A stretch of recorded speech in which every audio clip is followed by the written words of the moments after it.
सरकारी मुलाजमीन के लिए बहुत बड़ी खुशखबरी आने वाली है या इस दफ़ा फिर भी मायूसी का सामना करने पड़ेगा। क्या तनख्वाहों में 15% तक इजाफा होगा? क्या पेंशनर्स को भी बड़ा रिलीफ मिलेगा? और क्या इस बार हुकूमत तनख्वाह बढ़ाने के बजाय टैक्सेस में कमी करने जा रही है? अगर आप एक सरकारी मुलाजिम या पेंशनर हैं तो ये वीडियो आखिर तक आपने लाजमी देखनी है, क्योंकि आज मैं आपको बजट 2026 के अंदर की तमाम अपडेट्स बताने वाला हूँ। वो खुफिया राज आपको बताने वाला हूँ जो कि अभी तक किसी चैनल्स ने आपको नहीं बताए होंगे। अस्सलाम वालेकुम दोस्तों, आप देख रहे हैं आपका अपना YouTube channel government news hub, जहां पर आपको ऑथेंटिक और ऑफिशियल न्यूज रिसर्च करने के बाद सबसे पहले मिलती है। आज की वीडियो में हम बात करेंगे बजट 2026 जो कि पाकिस्तान के अंदर, जहां लाखों सरकारी मुलाजिम और पेंशनर्स ये जानना चाहते हैं कि आखिर इनकी तनख्वाह और पेंशन में कितना इजाफा होगा। क्या हुकूमत बड़ी खुशखबरी देने जा रही है या इस दफा फिर IMF की शराइत के बायस कुछ बेहदूद ही रहेगा? तमाम तफसीलात आपको इस वीडियो में मिलेंगी। तो इस वक्त वजीर आज़म और वजारत खजाना के दरमियान बजट से पहले एक अहम इजलास जो है जारी है और अभी तक कोई हतमी फैसला सामने नहीं आया, लेकिन हुकूमती जो ज़राए हैं और मुख्तलिफ तजवीज़ के मुताबिक सरकारी मुलाजमीन के लिए 7% से लेकर 15% तक का जो एडहाक रिलीफ है उस पर ज़ेरे गौर है मामला। यानी अगर आपकी तनख्वाह 50,000 पे है तो मुमकिन इजाफे के बाद आपको जो है हज़ारों रुपए का फ़र्क देखने को मिल सकता है। लेकिन याद रखिए कि अभी तक ये सिर्फ तजवीज़ हैं, हतमी मंजूरी किसी ने नहीं दी। अब बात करते हैं पेंशनर्स के हवाले से, जो कि पेंशन के हवाले से इतलात हमें मिली हैं ज़राए के मुताबिक। इतलात के मुताबिक तकरीबन 7% जो है पेंशन के इजाफे पर गौर किया जा रहा है, बढ़ती हुई महंगाई में कुछ रिलीफ जो है पेंशनर्स को मिल सके।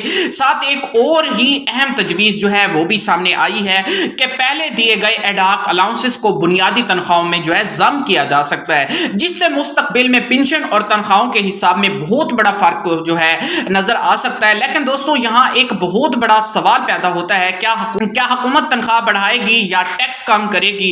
क्योंकि अहकाम का यह भी कहना है कि अगर तनख्वाह में थोड़ा सा इजाफा किया जाए लेकिन इनकम टैक्स जो है वो बहुत कम कर दिया जाए तो मुलाजमीन को ज्यादा फायदा होगा, क्योंकि टैक्स की वजह से तकरीबन तनख्वाह जो है बहुत ज्यादा कट जाती है। इसलिए हुकूमत तनख्वाहदार तबके के लिए टैक्स में बहुत नरमी करने जा रही है और मुमकिन रिलीफ पर भी जो है गौर कर रही है। अब एक और बहुत बड़ी खबर की तरफ आते हैं। अगर आपने ये मिस कर दी तो समझ लें आपने कुछ भी नहीं सुना कि पंजाब और सिंध में इस वक्त कम से कम माहाना जो तनख्वाह है वो जो है 40,000 पे बरकरार की जा रही है। मतलब कहने का मकसद है ये जो दूरदार तबका है उसकी जो तनख्वाह थी पहले 20,000 थी, उसको बढ़ाकर जो है 35,000 पे तक जो है लाने की जो ख्वाहिशमंद है। उसके बाद 35 से अब जो है 40,000 पे जो सुनने में आ रहा है। मुझे कमेंट्स करके लाजमी बताइएगा कि आपके ख्याल में सरकारी मुलाजमीन की जो तनख्वाह है उसमें कितने फीसद इजाफा होना चाहिए? 5%, 15%, 20% या इससे भी ज्यादा होना चाहिए? और अगर आप रोजाना ऐसी ताज़ा सरकारी स्कीम्स, नौकरियां और बजट अपडेट्स चाहते हैं तो इस चैनल को सब्सक्राइब करके बेल आइकन को लाजमी प्रेस कर दीजिएगा,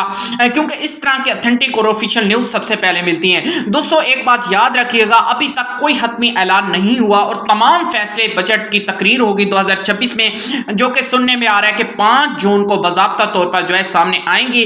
जैसे ही ऑफिशियल अपडेट्स मिलती है इंशाल्लाह सबसे पहले इस चैनल के जरिए हम आपकी जो है अपडेट्स आप तक पहुंचाएंगे। आप मुझे ये बताइएगा कि कितने फीसद जो है तनख्वाह बढ़नी चाहिए? 20%, 30% या इससे भी ज्यादा? इंशाल्लाह ये चैनल आपकी जो आवाज होगा उसके लिए खड़ा है और हुकूमत के जराए तक पहुंचाएगा। मिलते हैं अगली वीडियो में, तब तक के लिए भाई को दीजिए इजाजत। अल्लाह।